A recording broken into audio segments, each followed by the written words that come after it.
बिस्मिल्लाहिर्रहमानिर्रहीम, this is Abdullah Rahmani. आप देख रहे हैं हमारे यूट्यूब चैनल कैमरे की आंख। कल एक अजीब वाक़या होता है कि कल जब मैं अपनी करीब वाली मस्जिद में ज़ोहर की नमाज़ के लिए जाता हूँ तो वहाँ पर एक जनाजा होता है। जनाजे में शिरकत करते हैं। इमाम साहब जो जनाजा पढ़ा रहे थे उन्होंने ऐलान किया कि ये खातून का जनाजा है। जनाजा अदा किया। शाम में फिर हमारे पास एक कस्टमर आए, उन्होंने बताया कि आज इशा में फिर एक जनाजा है। तो इशा की नमाज़ में जब गए तो इशा की नमाज़ के बाद इमाम साहब ने ऐलान किया कि ये एक मर्द का जनाजा है। तो कल के दिन में 2 जनाजे हमने अदा किए। तो उन 2 जनाज़ों के बाद एक जो 2 किस्म के जो है ना वो वाक़यात आपके सामने रखने। एक मैंने परसों की बात है, एक सोशल मीडिया पे एक वीडियो में देख रहा था जिसमें एक साहब अपनी बीवी की तदफीन के लिए कब्रिस्तान आए हुए थे और वहाँ पर जितने लोग थे उनके सामने अपने ख्यालात का इजहार कर रहे थे और वो कसम खा के ये बात कर रहे थे। वो कहते हैं कि उस ज़ात की कसम जिसके अलावा कोई माबूद नहीं है, ये औरत इसने कभी भी नमाज कज़ा नहीं की।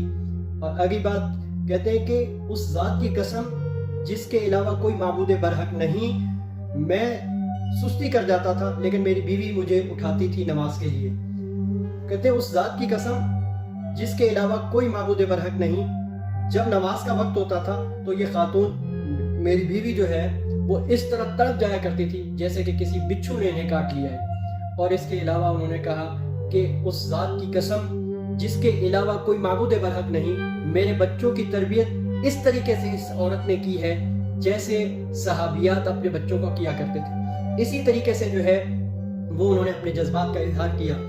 ये वीडियो मैंने देखी और उसके बाद जो कल जनाजे जो 2 हमने अदा किए तो मेरे ज़हन में एक ख्याल आया कि मौत तो एक अटल हकीकत है। मौत के अलावा तो कोई मफर नहीं है। मौत तो सबसे बड़े ताकतवर तरीन शख्स जो इस दुनिया के अंदर अपने आप को माबूद कहलाता था, फिरौन, उसको भी मौत आई। उसके अलावा दुनिया के अंदर जो सबसे अजीम तरीन हस्तियां थी, हजरत मोहम्मद करीम सल्लल्लाहु अलैहि वसल्लम, उन्हें भी इस दुनिया से रुखसत होना पड़ा। जितने भी बड़े बड़े औलिया किराम हैं, सहाबा किराम हैं, मुअज़्ज़ज़ और मातबर हस्तियां हैं, उन तमाम के तमाम को इस कायनात से रुखसत होना पड़ा। इसीलिए किसी शायर ने कहा था, अल मौत क़द्हुन कुल्लु नफ्सिन शारिबुहा वल क़ब्रु बाबुन कुल्लु नफ्सिन दाखिलुहा, कि मौत एक ऐसा जाम है जो हर नफ्स ने उस जाम को पीना ही है और कब्र एक ऐसा दरवाजा है जिससे हर जीहू ने गुजरना है। तो चूंकि मौत एक अटल हकीकत है तो इससे कोई मफर नहीं है और इस मौत का कोई वक्त मेरे और आपके इल्म में नहीं है, तो क्यों ना मैं और आप हम हर वक्त अपने मौत की तैयारी में ज़रूर कुछ न कुछ अपनी ज़िंदगी में करते रहें।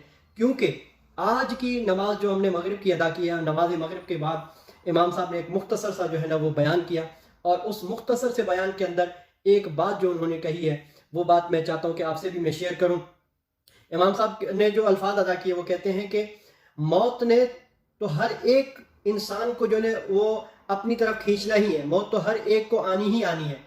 तो क़यामत वाले दिन इंसान जो हसरत करेगा वो हसरत उसकी हर उस लम्हे पे होगी जिस लम्हे को उसने किसी भी नेकी के अलावा ज़ाया की। तो आइए मैं और आप मिलकर नेकी के काम कीजिए, जो भी है उन नेकी के कामों में अपने मुसलमान भाई की तरफ खंदा पेशानी से देखना भी नेकी है।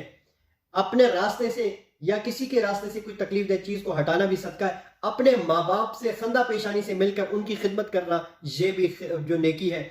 रिज़्क़ हलाल कमाना ये भी नेकी है। आइए नेकी बढ़ाएं और अपनी आखिरत का सफ़र अपने लिए आसान करें। अब तक के लिए इतना ही, मुझे इजाज़त दीजिए और मेरे चैनल को सब्सक्राइब करना मत भूलिएगा। और ये बात जो मैंने आपसे की है इसे शेयर करके नेकी में साथ दीजिए। शुक्रिया।